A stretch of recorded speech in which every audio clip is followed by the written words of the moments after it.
नमस्कार दोस्तों, मेरा नाम है प्रदीप चौहान। बात समझनी है तो पूरी सुननी होगी। लेकिन मैं तो नयों के संपर्क में हूं, नौजवानों के संपर्क में हूं। मैं चाहता हूं कि नौजवान आने वाले चुनाव में 117 सीट है हमारे वहां पर, 70 सीटों पर वो चुनाव लड़ें जो पहली बार चुनाव लड़े होंगे। ऐसे लोग जो लोगों की तकलीफें जानते हो। राजा वड़िंग कह रहे हैं कि 70 सीटों पर नए चेहरे देना चाहते हैं, फर्स्ट टाइमर्स देना चाहते हैं। बात सही भी है। पंजाब भी उन राज्यों में से एक है जहां पंजाब में जहां पुराने चेहरे बहुत उबाऊ हो गए हैं। कांग्रेस में बहुत पुराने चेहरे हैं, लोग उनसे ऊब चुके हैं, लोग उनका बदलाव चाहते हैं, उनकी जगह कोई रिप्लेसमेंट चाहते हैं। अगर 70 सीटों पर राजा वड़िंग कह रहे हैं कि नए चेहरे दिए जाएंगे तो कांग्रेस के लिए अच्छा कदम है। और शायद इसकी वजह यह भी है कि जो राहुल गांधी कांग्रेस में बदलाव कर रहे हैं, युवा चेहरा कांग्रेस को देना चाहते हैं, युवा शक्ल देना चाहते हैं, उसी में शायद ये भी एक राजा वड़िंग का जो है जो कह रहे हैं वो हो सकता है शामिल। क्योंकि वैसे भी कांग्रेस ने रायपुर अधिवेशन में कहा था कि 50 सीटें अंडर 50 को दी जाएंगी। अगर अंडर 50 को दी जाएंगी तो बनता है फर्स्ट टाइमर्स के साथ बहुत सारी चीज़ें अच्छी भी होती हैं कि एक क्लियर पेपर होता है, कोई दाग नहीं, कोई धब्बा नहीं, कोई बैगेज नहीं। तो इसलिए राजा वड़िंग की बातों को मैं बहुत सीरियसली मान रहा हूँ। और साथ ही जिस तरह से सिद्धू दंपत्ति को लेकर इस बार कांग्रेस ने सख्त रवैया अपनाया, कांग्रेस हाईकमान ने भी, और कोई तवज्जो उस कपल को नहीं दी जा रही, वो भी दर्शाता है कि दरअसल अब कांग्रेस पंजाब को लेकर कोई ढुलमुल रवैया नहीं अपनाना चाहती। जो पिछली बार गलती की, जो खुद थाली में सजाकर आम आदमी पार्टी को सरकार दे दी, वो नहीं करना चाहती। उससे सबक लेके कुछ कदम आगे बढ़ना चाहती है। हालांकि पंजाब में बीजेपी बहुत कोशिश कर रही है, लेकिन इन स्थानीय चुनाव में बीजेपी की जो गत हुई है, बीजेपी को जितने कम सीटें मिली हैं या जीत मिली है, उसने एक चीज़ और बता दिया कि कुछ दिन पहले मैंने आपको बताया था कि अमरिंदर सिंह जिस तरह से संकेत दे रहे हैं कांग्रेस वापसी में, उसी तरह से बीजेपी में गए कांग्रेस के बहुत से पंजाब के नेता वापसी की राह पकड़ सकते हैं, जिसमें एक बहुत बड़ा नाम सुनील जाखड़ भी है, जो अभी बीजेपी के अध्यक्ष भी हैं पंजाब के। एक बड़ा हिंदू चेहरा था कांग्रेस के पास, नो डाउट, उनसे बड़ा हिंदू चेहरा नहीं था। और ये भी सच्चाई है कि मुख्यमंत्री वो इसलिए नहीं बन पाए क्योंकि वहाँ पर हिंदू को मुख्यमंत्री बनाने का रिस्क कांग्रेस नहीं ले सकती थी, इसलिए चन्नी को बनाया गया था। लेकिन जिस तरह का बीजेपी को रिस्पांस मिल रहा है पंजाब में, उसको देख के मुझे लगता है कि कहीं ना कहीं जो जाखड़ है वो भी ये जानते हैं, सुनील जाखड़, कि अगर राजनीति में आगे बढ़ना है फिर कोई एक ऐसा किनारा तो ढूंढना पड़ेगा जिसके सहारे वो आगे बढ़ सके। बीजेपी के सहारे तो वो नहीं बढ़ सकते।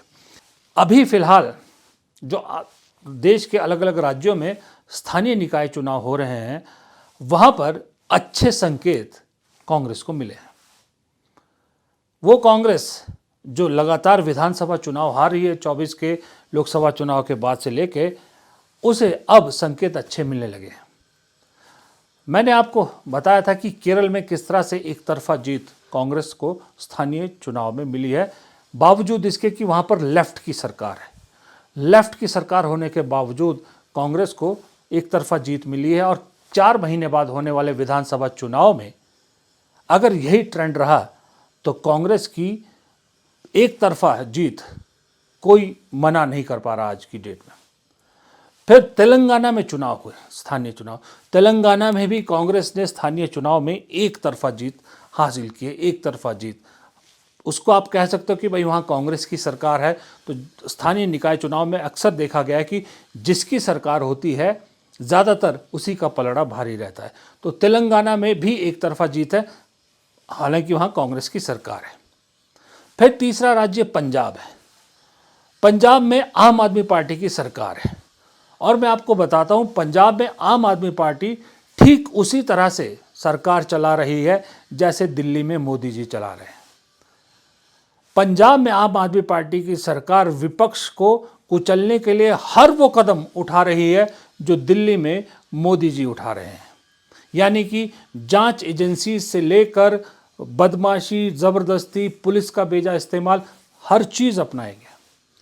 पंजाब में स्थानीय निकाय चुनाव हुए, आम आदमी पार्टी सबसे बड़ी पार्टी बन के उभरी, जीती, और दूसरे नंबर पर कोई रही तो वो कांग्रेस थी। बहुत सी जगह पर कांग्रेस ने जो है वो दूसरी पार्टियों को एक तरह से सफाया कर दिया। बावजूद इसके कि जब नॉमिनेशन वगैरह फाइल हो रहे थे तो कांग्रेस के बहुत से कैंडिडेट्स को आम आदमी पार्टी के लोगों ने नॉमिनेशन सेंटर तक पहुंचने तक नहीं दिया था। बहुत सारी जगह पर आपने देखा होगा, झड़पों के वीडियोस आए, बहुत सारी जगह कांग्रेस ने शिकायतें की, उसके बावजूद सुनवाई तो कौन करने वाला था, खैर पुलिस उनकी है, लेकिन उसके बावजूद कांग्रेस ने जो प्रदर्शन किया है आम आदमी पार्टी की सरकार होते हुए और जिस तरह का तंत्र का बेजा इस्तेमाल किया, उसके बावजूद वो कांग्रेस के लिए बहुत बहुत अच्छा सिग्नल है। क्योंकि केरल के बाद कांग्रेस को जहां पर बहुत उम्मीद है सत्ता में वापस लौटने की, वो पंजाब है। पंजाब में भी 2027 में विधानसभा चुनाव है और उसका बिगुल एक तरह से बज चुका है। कांग्रेस के इस अच्छे प्रदर्शन को, मतलब बहुत अच्छे तो नहीं, अच्छे प्रदर्शन को इसलिए भी इम्पोर्टेंट आप मान सकते हैं, इसलिए महत्वपूर्ण मान सकते हैं क्योंकि इन्हीं चुनाव के बीच में सिद्धू दंपति ने पार्टी के खिलाफ मोर्चा खोला था। इस स्थानीय चुनाव को ही डिरेल करने के लिए सिद्धू दंपति ने वो सारे एलिगेशन लगाए थे जिनका अब उनके पास कोई सबूत फिलहाल तो उन्होंने नहीं दिखाया है। उसके बावजूद कांग्रेस दूसरे नंबर पर रह रही है और अच्छा प्रदर्शन कर रही है, तो आने वाले विधानसभा चुनाव के लिए संकेत अच्छे हैं। और अगर प्रदेश अध्यक्ष राजा वड़िंग की माने तो आपको कांग्रेस की तरफ से अगले साल होने वाले विधानसभा चुनाव में यानी 2027 में एक अलग ही कांग्रेस देखने को मिलेगी। रही बात आम आदमी पार्टी की, आम आदमी पार्टी तो पूरी की पूरी आम आदमी पार्टी यूँ लगता है जैसे दिल्ली से शिफ्ट होके पंजाब पहुंच गई है। क्योंकि दिल्ली में आपको कौन दिखता है आजकल? बीजेपी, आम आदमी पार्टी से कोई नहीं दिखता। जब संसद का अधिवेशन चल रहा होता है, सेशन चल रहा होता है, तब आपको संजय सिंह दिखते हैं। अदरवाइज केजरीवाल हो, मनीष सिसोदिया हो, आतिशी हो या कोई और हो, जितने बड़े नाम हैं सब के सब इस वक्त पंजाब में है। और अब नहीं, दिल्ली हारते ही वो पंजाब पहुंच गए थे। पंजाब का खर्चा, पंजाब सरकार की सिक्योरिटी, पंजाब सरकार सब कुछ उन पर कर रही है। मज़े की बात है कि मतलब वहाँ लोग सोचते तो होंगे ही पंजाब में कि जो पंजाब की योजना है, पंजाब का कुछ भी उद्घाटन होता है, योजनाएं शुरू होती है, अरविंद केजरीवाल उनका उद्घाटन या उनकी शुरुआत करते हैं, शिलान्यास करते हैं। अरविंद केजरीवाल किस कैपेसिटी से रखते हैं मुझे समझ में नहीं आता। वो तो अब विधायक भी नहीं है। सोनिया गांधी कांग्रेस के ज़माने में करती थी तो लोग सवाल पूछते थे, तो कहा जाता था कि सोनिया गांधी यूपीए की चेयरपर्सन है और सीपीपी की नेता है और कांग्रेस की अध्यक्ष है। तो चलिए, कांग्रेस अध्यक्ष नहीं माने तो सांसद भी थी, यूपीए की चेयरपर्सन भी थी। अरविंद केजरीवाल तो कुछ भी नहीं है।